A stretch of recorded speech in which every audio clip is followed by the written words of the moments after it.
Vitamin D ඌනතාවය අපි හැමෝම වගේ අහලා තියෙන දෙයක් නේද? ඒත් මේ නොපෙනෙන සතුර ඇතරම කොච්චර බරපතල දෙයක්ද කියලා අපි හරියටම දන්නවද? අද අපි මේ ගැන ටිකක් ගැඹුරින් කතා කරමු. බලමු මේ தত্ত্বය අපේ පවුල් වලට විශේෂයෙන්ම දරුවන්ට බලපාන්නේ කොහොමද? ඒ වගේම මේකෙන් බේරිලා ඉන්නේ කොහොමද කියලා. අපි මුලින්ම මේ සංඛ්‍යාව දිහා බලමු. 5න් එකක්. හිතන්නකෝ මේ තමයි එක්සත් රාජධානියේ විටමින් D මට්ටම අඩු ළමයි ගන්න. ඒ කියන්නේ සාමාන්‍ය පන්තියක ළමයි 20 දෙනෙක් හිටියොත් ඒකෙන් 4 දෙනෙක්ටම මේ අවදානම තියෙනවා. මේක ඇත්තටම හිතන්න ඕන දෙයක් නේද? ඉතින් මේක නිකම් ඉලක්කමක් විතරක් නෙවෙයි මේක රට පුරාම ඉන්න දෙමව්පියන්ට භාරකරුවන්ට ලොකු අනතුරු ඇඟවීමක්. හොඳයි. එහෙනම් අපි බලමු මේ විටමින් D ඌනතාවය කියන එකෙන් ඇත්තටම ශරීරයට මොකද වෙන්නේ කියලා. හරි. අපි එනම් කතාව පටන් ගමු මුලින් ඉඳන්ම. මේ හැමෝම කියන හිරු එළියේ විටමිනිය. ඒ කියන්නේ විටමින් D කියන්නේ ඇත්තටම මොකක්ද? ඒක අපේ ශරීරයට මෙච්චර වැදගත් වෙන්නේ ඇයි? මෙහෙම හිතන්නකෝ. විටමින් D කියන්නේ හරියට අපේ ශරීරයේ ඉන්න කලමනාකරුවෙක් වගේ. එයාගේ ප්‍රධානම රාජකාරිය තමයි අපේ ඇටකටුයි දතුයි හදන්න ඕන කරන කැල්සියම් සහ ෆොස්ෆේට් කියන අමුද්‍රව්‍ය දෙක හරියට පාලනය කරන එක. ඉතින් මේ කලමනාකරු හරියට වැඩ කළේ නැත්නම් ශරීරයේ වැඩ ඔක්කොම අවුල් යනවා. ඉතින් මේ කලමනාකරු යාගේ වැඩේ හරියටම කළොත් මොකද වෙන්නේ?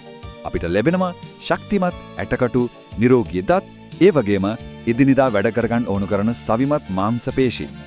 මේ හැමදේම හරියට ක්‍රියාත්මක වෙන්න විටමින් D කියන එක නැතුවම බෑ. හැමදේම එකට බැඳිලා තියෙන්නේ. හැබැයි ප්‍රශ්නේ තියෙන්නේ ශරීරයට ඕන කරන විටමින් D ප්‍රමාණය ලැබුණේ නැත්තම් එතකොට මොකද්ද වෙන්නේ? ළමයින්ට මේ තත්ත්වයේ බලපානකොට අපි එකට කියනවා රිකට්ස් කියලා.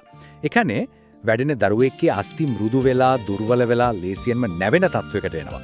වැඩිහිටියන්ට මේකෙන්නේ ඔස්ටියෝමලේෂියා විදියට.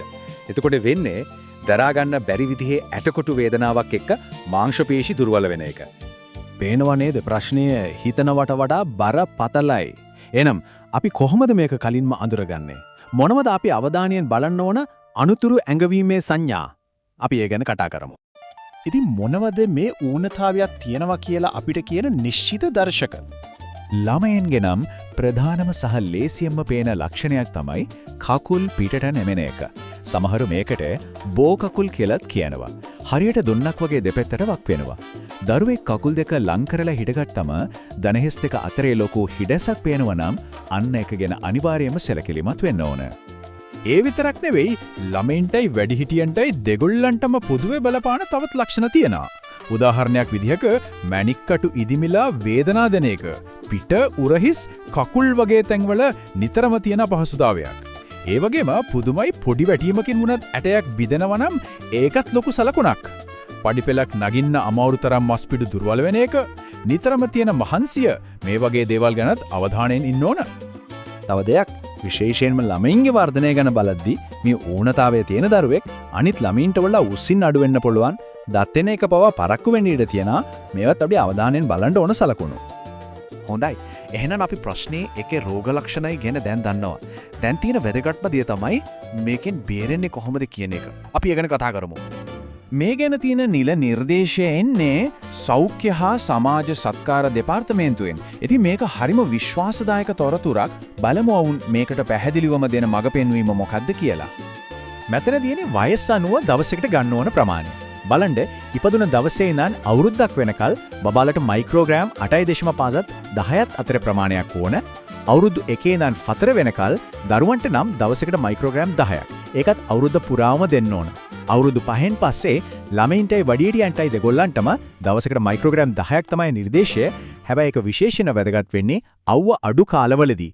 ඉතින් පේනව නේද වයස කොහොම වුණත් විටමින් D අතිරේකයක් ගැන හිතන එක කොච්චර වැදගත්ද කියලා? ඔව්. මේ ඉලක්කම හොදට මතක තියාගන්න. මයික්‍රෝග්‍රෑම් 10. ගොඩක් දෙනෙක්ට දවසකට නිර්දේශ කරන ප්‍රමාණය තමයි මේක. හැබැයි ඇයි අවුරුදු 5න් පස්සේ අවුරුද්ද පුරාම ඕන නැත්තේ?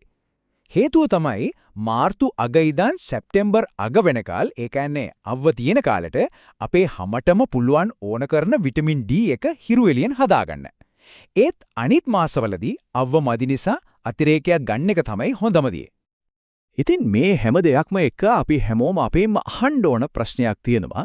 අපි මුලින්ම කතා කරපේ 5න් 1 කියන ගොඩට Tamanවත් තමන්ගේ දරුවන්වත් යටෙන්න නොදී ඉන්න අපි අවශ්‍ය පියවර අරන්ද පවුලේ හැමෝගෙම අස්ති සෞඛ්‍යය ඇත්තටම ආරක්ෂිතද කියලා අපි හරියටම දන්නවද?